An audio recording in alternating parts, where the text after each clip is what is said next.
大家好，我係露娜。天氣咁熱，不如大家一齊整個好好味嘅日式冷麵。大家可能睇日劇都見過，一到夏天，日本好多餐廳呢都會貼住呢啲 poster， 上面寫住冷やし中華始めました，即係話中華冷麵開始啦。71啊 JR 啊，周圍都有得買嚟做便當，日本人好中意食。咁其實佢係用中華拉麵做嘅日本料理，所以個名呢就叫做中華冷麵。今次我用中式生麵餅做呢款冷麵，其實做法好簡單。呢條片嘅特色係呢，除咗我會講日本人通常會點樣整呢個日式冷麵汁之外，你仲會知道如果你屋企冇咁多調味料嘅話呢，落咩好啦。大家記住睇到最後，最緊要呢係要加埋你最中意嘅配料，淨係睇個樣都夠晒豐富同埋好涼爽啦。好，咁而家我哋一齊開始蒸啦。咁要買啲咩材料呢？今次呢我就準備咗3隻蛋，肉呢我就準備咗雞柳，咁你中意落豬柳呢都得嘅。另外呢就有蟹柳啦、青瓜同埋一啲生菜。咁我仲買咗幾個中式嘅麵餅。咁其實咩配料呢就隨你自己中意嘅，基本上呢就係呢啲。咁另外呢我都買咗啲圓形嘅車厘茄，圓形呢就特別甜啲嘅。呢啲新鮮嘅麵餅呢，摸落去好軟熟，食落去呢係特別煙韌嘅。咁我哋最好梗係買新鮮嘅麵餅啦。但係好多時呢，大家煮嘢食都想嗱嗱聲整完開餐，咁所以呢，就可以喺超市啦、街市入定啲貨，咁買定啲預先包裝好嘅麵呢，有啲未煮，你就要跟佢包裝嘅指示呢，去話煮幾多分鐘，你就煮幾多分鐘啦。咁有啲拉麵呢，就已經煮好，可以即食。咁你煮滾返去大概1分鐘，加埋你啲配料呢，就食得噶啦，仲更加方便。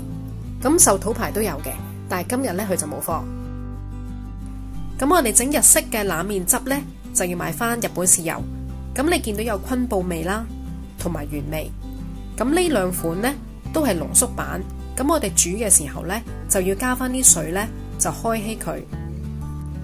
日本料理呢，好多時候都會落味淋。味淋呢就係甜糯米同埋穀去發酵整出嚟嘅，咁佢有啲甘甜啦，同埋有啲酒味，咁可以幫我哋食物呢就辟腥味。而家見到就係我哋整日式冷麵汁嘅全部調味料啦。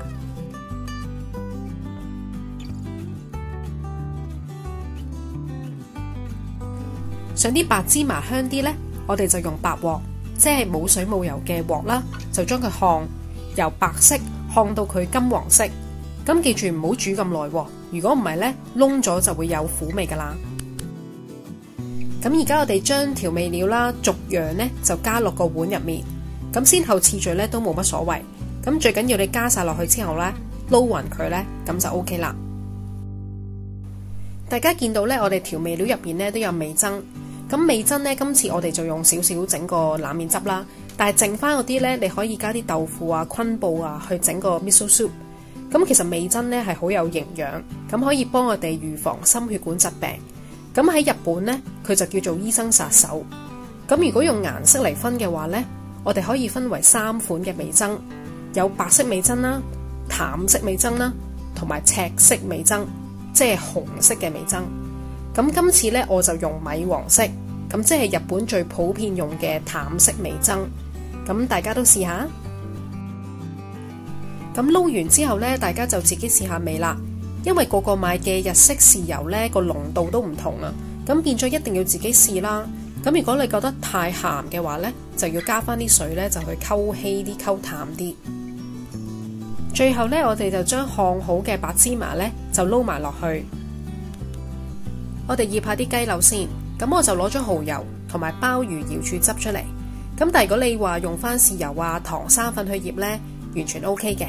咁但係記住呢，就係食之前幾個鐘呢先去醃個雞柳，咁就唔好將佢醃過夜，因為呢豉油入面嘅鹹分都好重呢，就會收乾咗雞入面嘅水分，咁就搞到個雞呢就會鞋啲啦，同埋實啲嘅。呢啲鮑魚汁呢其實好方便，我哋平時炒飯啊、炒菜、湯麵、撈麵呢都可以落。咁另一個牌子李錦記呢，佢入面嘅成分呢就有乾貝啦、鮑魚提取物啦，咁同埋有啲蠔油喺度嘅。落完呢，你覺得唔夠味呢，自己就加翻啲蠔油，咁我啱啱咧就加咗啲印尼嘅甜豉油，咁佢就甜啲啦，結啲。咁我煮餸咧都好中意用嘅。我上次銀針分條片咧都有講調味料嘅先後次序。咁我哋要落咗啲上色上味嘅調味料，即係豉油啊、糖，跟住咧就再落生粉啦。咁可以令到個肉嫩滑啲，同埋鎖水。再落埋生油咧，就可以鎖住個調味料喺入面啦。講開鮑魚汁，咁我屋企咧有盒呢啲亞一鮑魚，咁佢入面有4隻鮑魚同埋4隻花菇，咁剩翻啲汁咧就可以愛嚟留翻炒餸用啦。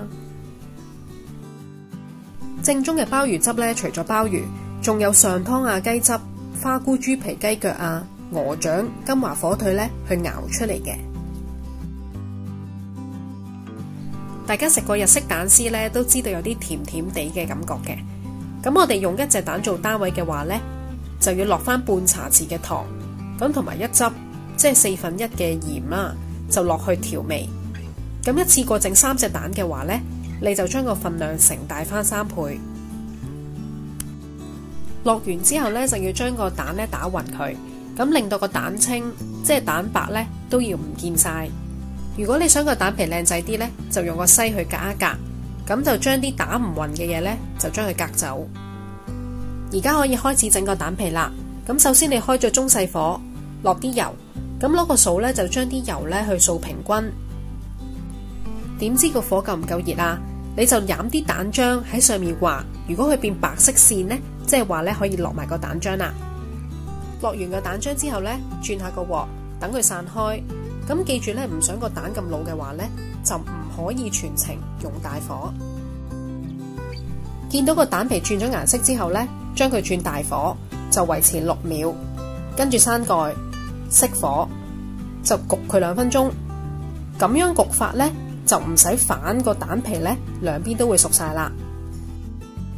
焗完之後呢，我哋就將個蛋皮拎出嚟，咁啊等佢攤凍，一陣間呢，就愛嚟切絲。咁我哋煎個蛋皮呢，都唔可以煎到太薄。咁你而家見到呢，兩面都煎到好金黃色，好靚㗎。咁首先呢，我哋將佢好似摺衫咁樣，將佢對摺。咁對摺完之後呢，就喺中間架一刀啦。將2塊嘅蛋皮重疊，跟住重複個動作，又喺中間度再架一刀，跟住又將2個蛋皮呢重疊，跟住我哋就可以開始切個蛋絲。咁盡量呢就切到每一條呢個粗度都差唔多，咁睇落去呢就會靚啲啦。如果你買咗呢種呢整拍青瓜嘅青瓜呢，首先你將佢要刨皮先。咁刨完皮呢，你唔中意啲核呢，就可以將佢去咗佢。咁切完啲核之後呢，就將個青瓜切絲。另外一次呢，我買咗呢款嘅溫室青瓜。咁呢種青瓜仔呢，我就冇去皮，咁啊連核食，咁佢好清甜同埋好爽脆嘅。我哋整啲麵先。咁首先整麵之前呢，最好就整定個冰陣，就係將啲冰呢加啲食用水，咁準備一陣同個麵呢過冷河。咁而家呢款麵呢，就係即食嘅，咁所以呢，唔好淥咁耐啦，大概1分鐘到呢，熱咗呢，就即刻又再上水同佢過冷河。咁浸呢都唔好浸咁耐，咁大概浸佢3分鐘啦。等佢凍晒之後呢，就拎起佢，就再放落雪櫃呢，再雪一陣。你如果買咗未熟嘅麵呢，你就將佢淥大概4至5分鐘啦。跟住同一個方法就將佢過冷河。過完冷河嘅麵呢，係會更加煙韌啦，同埋好食㗎。大家都知菠蘿包係冇菠蘿嘅，咁蟹柳呢，其實係冇蟹肉，咁淨係用魚肉做嘅長形一條條，咁佢顏色呢就好似蟹，咁所以先俾人叫做蟹柳嘅啫。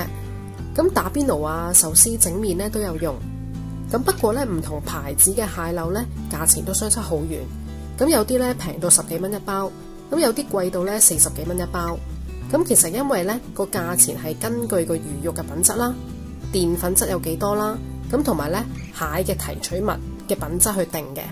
咁所以呢，你哋買嘅時候呢，就自己睇翻個成分啦。咁今次我用呢個牌子呢，都幾大路嘅。睇新聞見過呢，有人撒埋包住蟹柳嗰個膠紙啊。咁我諗大家都唔會咁做噶啦。睇過我啲片嘅朋友呢，可能都認得呢一雙肥嘟嘟嘅手呢，就係我細仔 Reagan 嘅。咁咁 Regan 咧就叫我俾啲嘢佢做，咁所以就俾佢搣蟹柳啦。咁你哋搣蟹柳嘅時候咧，其實可以撳扁個蟹柳，咁樣咧就會容易啲將佢拆做一條條嘅。我哋整涼拌啊冷麵咧，記住要用滾水去渌下啲刀同埋砧板，因為我哋直接食嗰啲食材啊嘛，咁所以咧一定要乾淨。咁同埋洗完啲食材之後咧，大家記住用凍嘅食水咧，就再去過一過啦。咁啊過清啲就食得安心啲。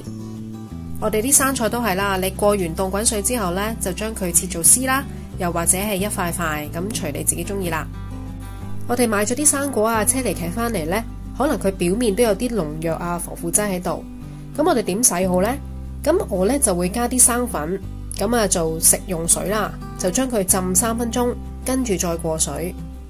但係大家唔好撈亂生粉同埋粟粉喎。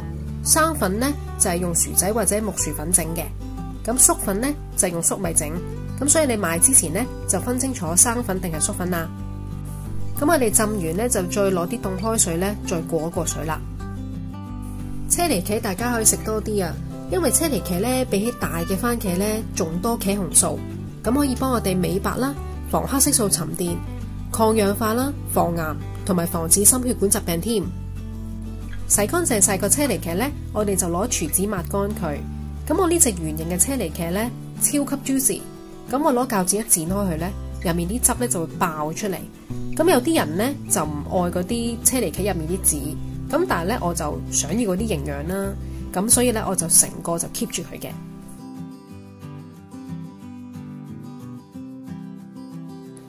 咁見到屋企有檸檬，咁我又加埋落去，因為我同大仔呢都中意有啲酸味嘅。咁你見到我助手又出嚟啦，咁佢就切檸檬啦，咁就知道原來檸檬啲皮都幾難切噶。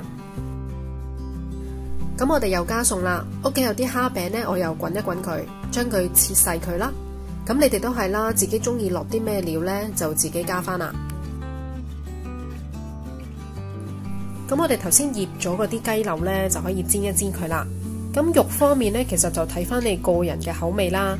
雞啊、豬啊、牛啊，其實都得嘅，都係一啲配料嚟啫嘛。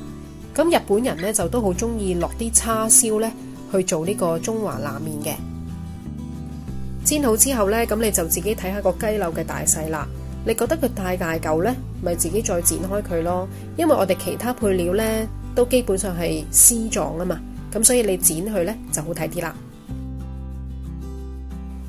咁另一次呢，我就喺超市買咗啲已經醃好咗嘅叉燒，咁啊翻嚟就唔使自己搞啊嘛，咁淨係煎好呢，將佢切細就加落去做配料就得啦。而家見到夾起嘅冷麵呢，都已經係撈好咗頭先整嘅日式冷麵汁，咁每一條呢都黐滿晒啲汁呢，所以好好味噶。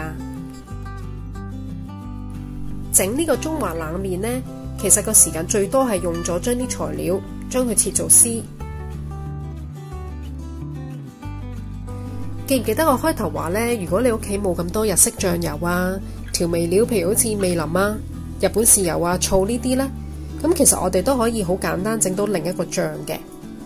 你可以落4湯匙嘅芝麻醬啦，咁同埋呢，我就用咗利錦記甜豉油1湯匙，咁再加埋呢，我屋企有啲印尼豉油，咁佢比較結身啲同埋甜啲，咁我平時煮嘢食呢都好中意落嘅。咁仲有呢，就係蛋黃醬啦，咁只需要將呢幾樣嘢撈埋佢，咁就可以好方便咁樣就整到另一個醬出嚟啦，都好好味噶。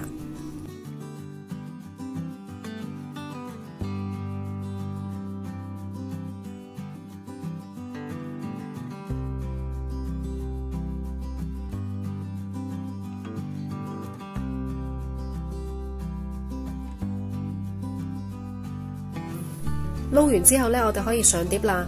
咁你上咗碟之後呢，就將佢砌翻靚嘅形狀啦。跟住呢，就將嗰啲配料呢，就逐樣加翻落去。咁而家呢，最緊要個動作呢，就將佢扮靚啦。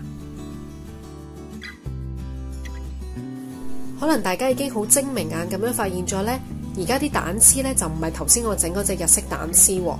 咁有時我為咗快呢，就咁整咗荷包蛋，將佢界開去呢。咁就當係蛋絲啦。整呢個冷麵呢，係因為早排去咗有間餐廳，咁啊食嘢見到個 menu 呢，呢幅相都幾靚。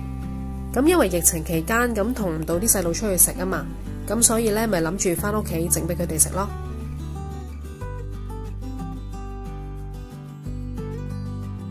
我哋自己屋企整嘅冷麵呢個樣都砌到好靚㗎，又紅又黃又綠咁，咁你睇落去呢都好吸引，咁同埋都好想食㗎。咁呢個就係我今日想同大家分享嘅中華冷麵，咁啊希望大家都中意，咁啊留言話俾我聽，覺得個食譜點，咁同埋呢記住 like、subscribe 同埋撳埋隔離個鐘仔，咁我出咗新片呢，大家先會收到嘅。咁其實我個 channel 呢都有其他唔同嘅食譜，咁我都會之後努力咁樣同大家再拍多啲片，希望同大家分享。多謝晒。